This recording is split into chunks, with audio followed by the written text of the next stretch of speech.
ছিল না, প্রথম কেপিএসআই শুরু হয়েছিল, তারপরে কেপি কনস্টেবল, এবং এটা চলতেই থাকে। এরপরে ডাব্লিউবি কনস্টেবল, লেডি কনস্টেবল, সব পরীক্ষার মেন্স পাস করার পর ইন্টারভিউ কল লেটার ডাউনলোড করার জন্য অবশ্যই আগে হচ্ছে ডকুমেন্টস ভেরিফিকেশন।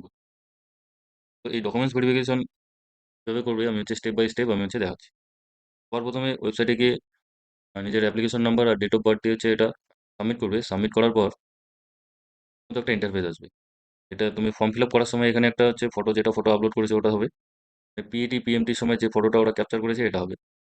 এবং তোমার যে মেন পরীক্ষা মেন পরীক্ষা দেওয়ার সময় যে ফটোটা ওরা ক্যাপচার করছে ওটা একটা হবে। মানে তিনটা ওরা ফটো এইভাবে এই মতো একটা ইন্টারফেস আসবে।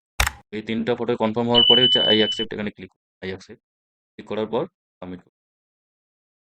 দেখো এখানে যে নিচে ইনস্ট্রাকশন দেওয়া আছে, the above photograph have either been uploaded by you, মানে প্রথমটা তুমি নিজেই আপলোড করেছো, আর captured by the West Bengal police recruitment board during different stage of recruitment progress against your candidature. If anomaly is detected between the physical appearance during interview and any of the previous photograph, candidature will be summarily be rejected. Appropriate legal action may be taken against you by the board. যদি কোনো আলাদা আলাদা হয় তাহলে এখানে তারা তোমার candidature cancel করে দেবে এবং তারা হচ্ছে লিগ্যাল অ্যাকশন নেবে। তিনটে ফটোগ্রাফ তোমরা দেখে নেবে, আর পরে তিনটে ফটোগ্রাফ একই থাকবে। তারপরে আই অ্যাকসেপ্ট অ্যান্ড সাবমিট করার পরে এই মতো একটা ইন্টারভিউ। তুমি হচ্ছে এস প্রুফ, মিনিমাম কোয়ালিফিকেশন সার্টিফিকেট মানে মাধ্যমিকের যেটা, caste certificate, Gorkha Garhwali Rajbanshi community certificate. তো দেখো গোর্খা গাড়োয়ালি সার্টিফিকেট তো থাকে, কিন্তু রাজবংশী কমিউনিটি সার্টিফিকেট যে সাধারণ এসসি সার্টিফিকেটটা থাকবে, এই এসসি সার্টিফিকেটে ওখানেই লেখা থাকবে রাজবংশী, ওখানেই লেখা থাকবে এটাই হচ্ছে রাজবংশী সার্টিফিকেট। সবার প্রথমে এস প্রুফ, মাধ্যমিক পাস সার্টিফিকেট বা মাধ্যমিকের অ্যাডমিট কার্ডটা সেটা স্ক্যান করে এখানে আপলোড করে দেবে। স্ক্যান সাইজটা অবশ্যই হবে 200 কেবি থেকে 400 কেবির মধ্যে। এটা পিডিএফও হতে পারে, জেপিজি ফরম্যাটে হতে পারে,